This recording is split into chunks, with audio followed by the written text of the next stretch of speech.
Yeah, hello everybody, and thank you for watching this tutorial. What I'm going to show you is how you can use the Mocha tracker and the Mocha import script to do some corner pinning.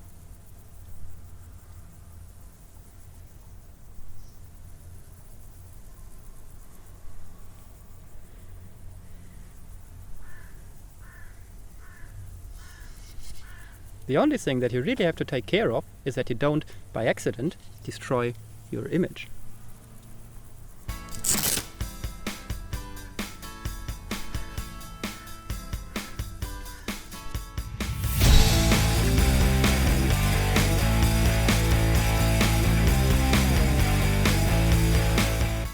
Before we start, I will give you a brief overview over the project. In step 1, we are going to use the Mocha tracker to track the movement of the picture frame. In step 2, we are going to apply this track in After Effects, and in step 3, we add the funny effect at the end where I destroy the image. Let's look at the details. In step 1, you learn all the details of tracking in Mocha. You learn how to import a clip, set the right tracking parameters, adjust your track after tracking to get more accurate results, and finally you also learn how to export the data in the right format. In step 2, we look at two different solutions. If you have Red Giant Warp installed, the first variant is for you. It is more convenient and easier to apply, and also looks a little bit better due to the high quality warps that are possible with Red Giant Warp. For all of you that don't have Red Giant Warp installed, I also show an alternative solution that does not require any additional plugins. For this, I also show you a nice trick how to make motion blur, even if your version of Mocha has no support for motion blur built in. Finally, the detach image effect will not be covered in this tutorial, but in the second part. There I will also show you a cool application of the tracker to mask script, so be sure to not miss this second part. But now it's time to start right at the beginning with step 1, tracking in Mocha. Okay, so here I'm now in Mocha, where I want to track the picture frame, and I'm using Mocha version 1.2, which is included in After Effects CS4. You can also do the same with any newer version of Mocha, or Mocha for After Effects. Click on this icon to create a new project, and we click here to import the clip that we want to track. In my case, it's an image sequence, so a series of TIFF images. I just select the first one and hit Open or Öffnen here in the German interface. Then you can leave here basically everything as it is. Next, here also everything as it is. Can go to next, and here we change the frame rate, which is default here 10 frames per second, to 25, because I recorded with 25 images per second. All the rest is again fine as it is, and click on Finish. Now here we have now our image sequence and can scroll through it, and before we actually start tracking, I want to ensure here that everything is checked, so any kind of motion should be tracked, also shear and perspective motion. And now let's look at our image sequence here from the beginning. Here I'm talking a little bit, this intro, and around here, maybe here is the time where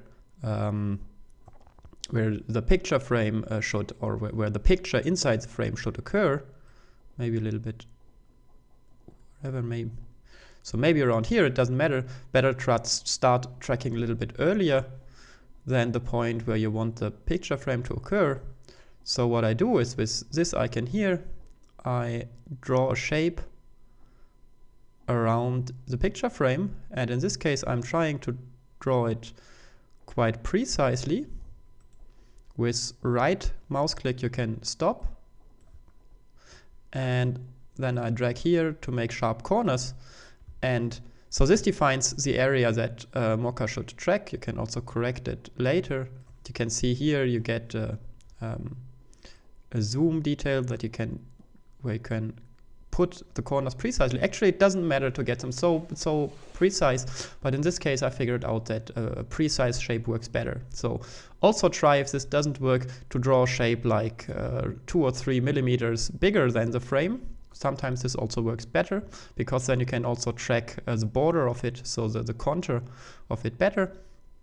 Whatever. So an interesting thing here is if I click on matte, you can see the area that is going to be tracked.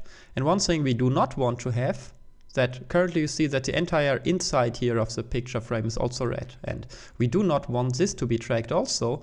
So therefore we go on this here, add X spline to layer, not the one here we used before, but this one, and draw another shape.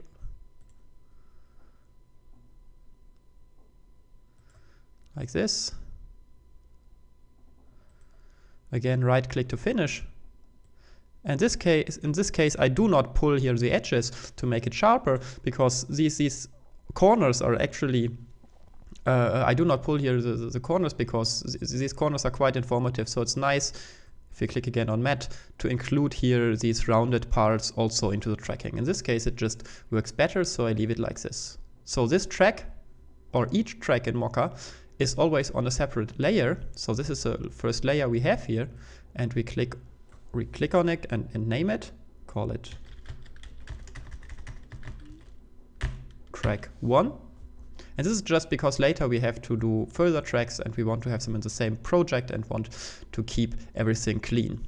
So once you've defined here your tracking area and made sure that, so select it and make sure that perspective is enabled. Oh, why did it disappear again? Now we can click here to track the motion forward.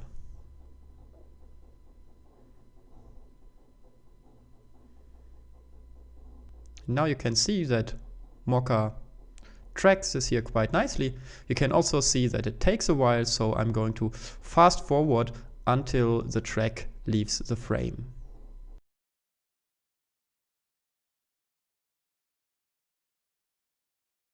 So now you can see that the picture frame slowly starts leaving here the frame of the video, and nevertheless Mocha has no problems in tracking it, and we wait until it completely left.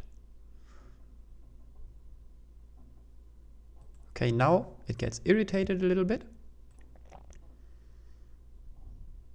So we go back to this point here and adjust it a little. So this one here. And then we can click here to just track a single frame. Now you see it works better. And here again, it does something we do not want, but nevertheless at this point I think we do not need the track anymore. So, oops, sorry, at this point here. So now you can see we have all this here nicely tracked. The only thing that is missing is that we set the surface area. So we click here, and what you see now is such a blue rectangle, and this actually defines the area that we want to track, or that where we want to later have our corner pin inserted. Yeah. So these are the 4 corner pin edges of the corner pin effect we are going to use in Mocha. So they are not set with these tools here, but really with clicking on surface and then setting this blue rectangle. I can also here click on matte to deactivate the mattes, and I also do not want to see here the splines, and also not this one. So now basically everything that is left are here the the blue corner pin window, and you can see that it fits the track quite nicely. So in case it does not work that perfectly, or here you can see at the end it's somehow a little bit too high or so, you can also correct it now afterwards. So for example, here this point is not 100% correct, so what we go therefore to is to the adjust track, and we can zoom in here a little bit, and what you now do is basically just keyframe here, but you can also only do this in this adjust track mode, yeah, not otherwise. And you can scroll here along, and you see here in the left corner always a preview of where the corner is and where it should be. So you can grab it here and move it appropriately, and you can see here the green points. So these basically allow you to So you see the hand to keyframe these points exactly. So here the track starts. Now, if you look here, you can see that now it fits quite nicely to the corner. It's just a few corrections. And now you can do it again with the other corners. So I just drag it here precisely where it should be, move along until it doesn't fit anymore. So here it's obviously not 100% correct, maybe like this. Okay, and in the same way you can also correct the other corners until everything is correct. After finishing these corners, you might also need to, I go back here to the track, and you might need to set this blue corner pin area again separately, new. Now you can see it moves much better. So really, if the blue thing does not 100% fit to your frame, go to the adjust track, adjust your track, and afterwards set the blue rectangle, the corner pin here, the surface rectangle again, and it will fit much better. So once you have finished tracking, you select the layer here again and go to export tracking data. And then the kind of tracking data you want to store is here the corner pin data. If you use newer versions of Mocha, you have several kinds of corner pin data that you can export. And there's one where it's particularly written that it's compatible with Red Giant Warp and Mocha import. So you need this one. So Red Giant Warp and Mocha import compatibility. In the old version 1.2, it's very simple, just here this corner pin data. So click on save. I'm not going to do it because I have already saved a copy of it. Go to save and save the thing to a file. Okay, now this was the first part. Let me just zoom here out again.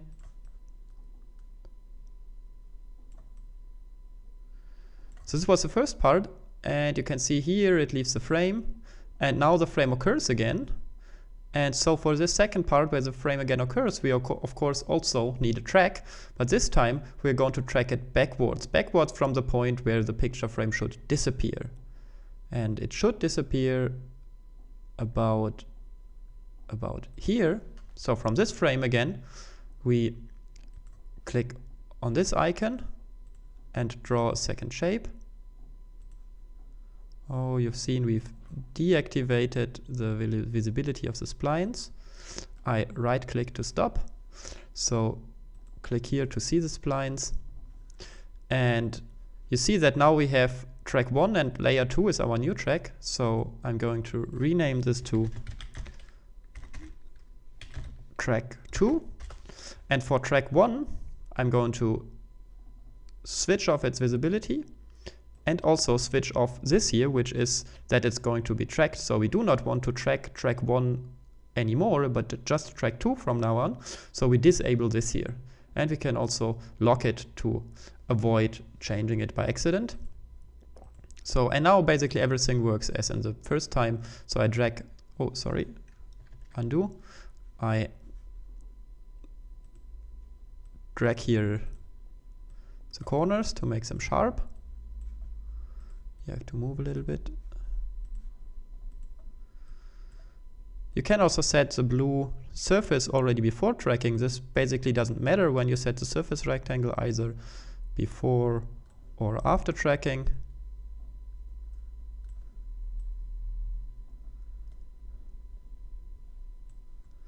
Okay, I also can disable here the visibility of the surface to be again able to create this one, this inner spline that removes the inside from the area that I'm going to track. Right click to finish. Here I can adjust it a little bit. And now I said we want to track from this frame here backwards, so we hit this here, track backwards instead of here tracking forward, and then let Mocha again do its work. So this again takes a while, and I'm not going to wait until it's finished. So once this is finished, you have to do exactly the same again. So select your track layer and click on export to export it into this corner pin format. And after you did that, you also need to do a third track for the third part where we want to destroy the background. This works exactly in the same manner. So I'm not going to repeat this process again, but instead now jump right into After Effects and assume that you already have exported your 3 tracking parts. Okay, so here we are now in After Effects for the second part, and I already prepared a project here with our plate footage, and I'm going to drag it into a new comp.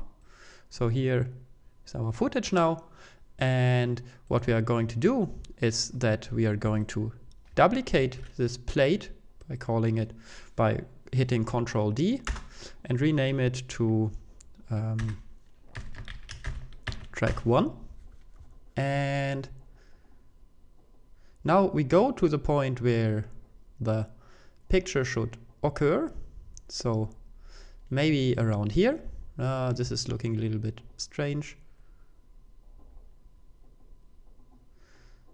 Maybe better this one here. Okay. And we set there the in point, and then we go to the point where the frame about here, maybe one further, one here, where it disappeared again. So now we have here a copy with exactly just the part that we are interested in for the first track. And now we right click here and go to time, freeze frame. And what this makes is that now over this time in this layer, the entire clip is frozen. So we basically have just the part that we want to corner pin. So the next thing we do is that we draw a mask around this corner pin area here. I draw it about here, roughly in the middle, not exactly in the inner edges. Hit MM to reveal the mask feather and feather it a bit, maybe 9 pixels. And now you can see that we have now here a still image of what we want to corner pin. Maybe we can feather it even more, 20 or so. The idea of this feathering is that if the track later is not perfect, this will somehow compensate for it. Okay. Now, okay, the last thing that obviously needs to be done here is to really corner pin it. So for this, we are going to use my script Mocha import. And once you've downloaded and installed it, you get it here by window. Then you can choose, see I have here a lot of different scripts, and one of them is now Mocha import. It opens up here in the interface, and it consists of 3 simple steps. So in the first step, you load the tracking data. Click here, and I already saved here these 3 tracks in Mocha. So I choose the first one, it's a corner pin, and click OK. Now it shows me, okay, you've tracked 819 frames. This might differ in your case depending on how long exactly the track is that you've tracked. Frame rate 25 frames. And the only thing it needs to know is whether the video we tracked starts at the beginning of the comp or at a later point. In this case, it starts really, I mean, the video we imported into Mocha was the one here, this plate, and it starts at the beginning of the comp. So just hit OK. So the second step, once you loaded your data, is to choose here, what do you want to do with it? And in this case, what we want to do is we choose here the red giant warp corner pin selected layer, keep current frame. And the idea of this is, okay, at this very first frame here, this one, the corner pin looks already perfectly right. Okay, we just want to keep it as it is and just move the rest accordingly. And this is exactly obtained by this keep current frame option. So we select this layer, choose here the red giant warp corner pin keep selected frame, and hit apply. And what we now have is a corner pin, and you see that in this picture or in this frame actually nothing changed. Yeah, but if we now see here, it nicely moves accordingly. Yeah? So the intermediate result now looks as follows.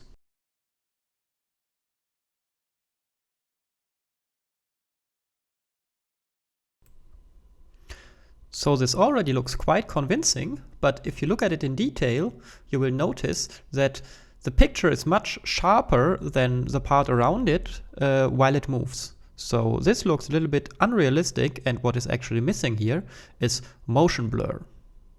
And the only thing that you need to add motion blur in Red Giant Warp with a Red Giant Warp corner pin is actually to just enable it. So you can set here the motion blur for the layer and enable it also here for the comp, and now everything is rendered with motion blur. And you can see the difference. For example, here, if I disable the motion blur, the image gets sharp while the frame around it is not so sharp, and you enable it, you see that immediately here the image also has motion blur and looks more realistic by that.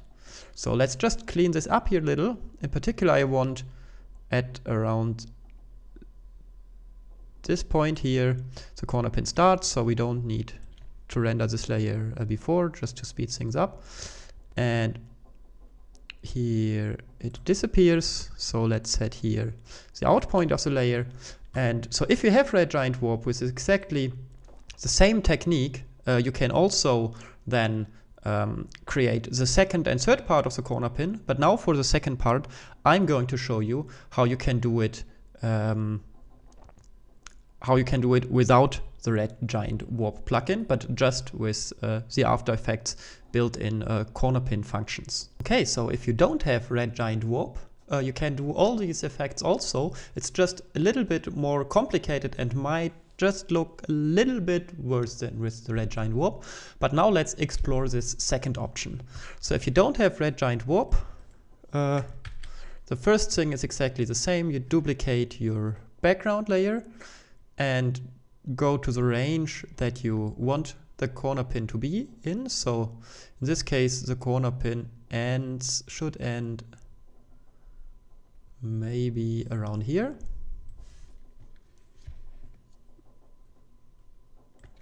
Like this. And it starts here where the picture frame has left the comp completely. Like here.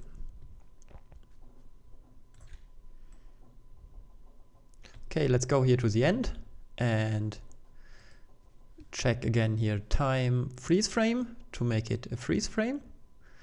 And now the only thing that differs is we manually need to take care that now we create an image of exactly this shape here that actually spans the entire comp. Because if you do a usual corner pin or CC power pin, you need an image that spans the entire comp. So the picture that you want to picture frame here, the corner pin here, needs to fit it, and we do this with an effect, namely with the under distortion you find not only the corner pin but also the CC power pin effect, and we apply it to our plate here, or to the duplicate of the plate. Actually, let's rename this here to track 2 and select the power pin effect, and we set the 4 corners of it to exactly the 4 corners of the image here. You can see this better if I disable the effect. So we set the 4 corners of the corner pin of the power pin effect here to the 4 corners of the image that we want to pin later. So let's zoom in here a little bit and place them correctly.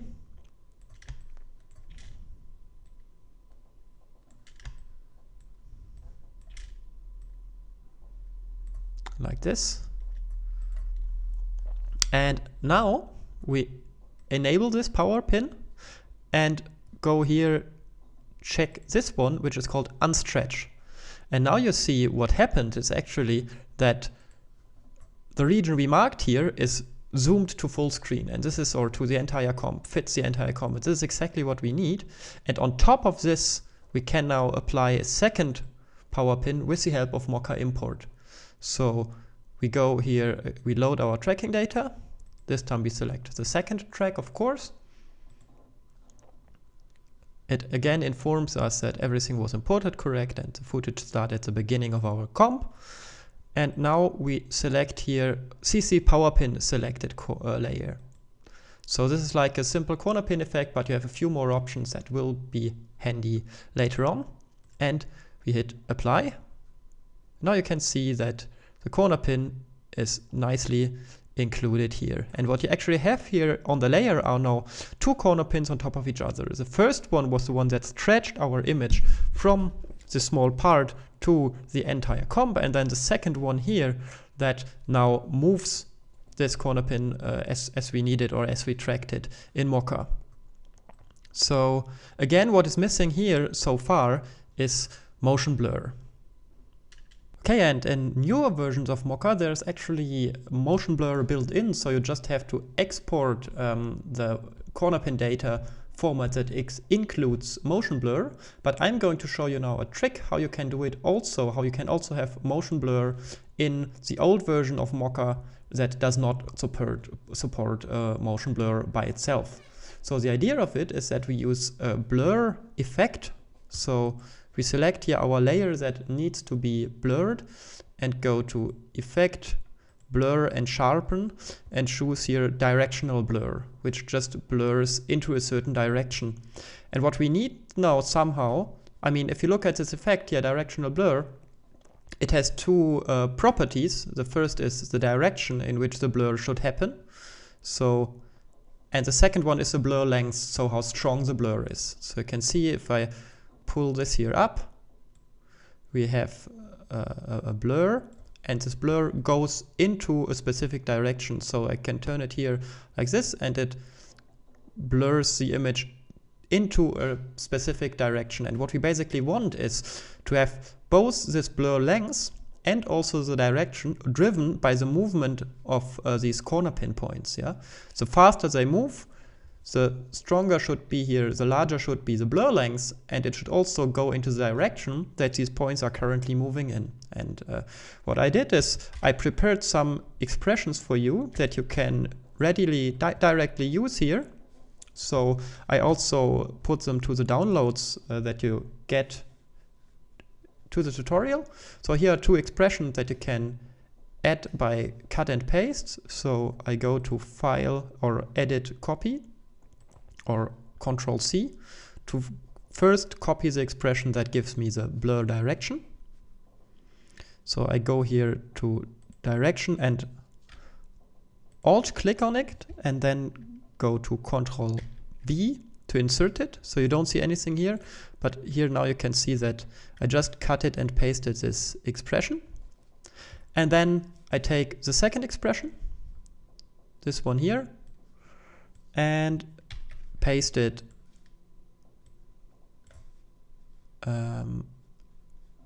I alt click here on blur length like this, and also Control V to insert it. And so I don't want really to go over the details of this expression. The only thing is for the direction. So if you want to use this expression for other projects, the important thing is just that in the first two lines of the expression, let's better watch it here. Here you define from which point the movement should be taken. Yeah, in this case it said from this effect corner pin 2, take the bottom right corner. You can also look at other corners, maybe one of them works better. You could even imagine, but this is a task I leave up to you, to average the motion of 4 track points, or also of the 4 corners, which would probably even be better. But just to simplify things, I just capture here with these texts the movement of the bottom right, or I access the bottom right corner of the corner pin. And if you have a different corner pin effect, you just need to update this text here, CC power pin 2, accordingly. So if yours has a different name, just put the different name in here. And here all the magic happens that extracts the direction from the movement of this point. And here it's the same thing basically, that the blur length is determined, or it is captured or sampled from this point here. You have to adjust this text if you have a different effect. And also the strength of the blur can be influenced if you change this number here at the end. Yeah. So if you want to have a heavier blur, just make this number smaller.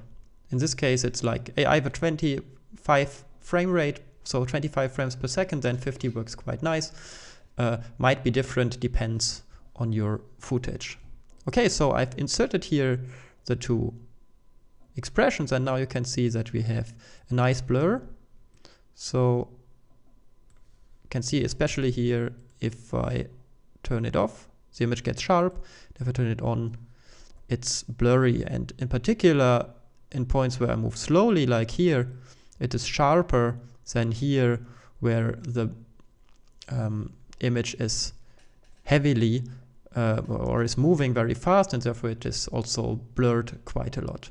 So this looks already quite nice. So the only thing that is left over now for the third part is a question how we do this destruction of the image at the end finally. But since this tutorial already got quite long, I think I will postpone this third part into a separate tutorial, so stay tuned. This is Matthias for mamoworld.com, and I hope you enjoyed it.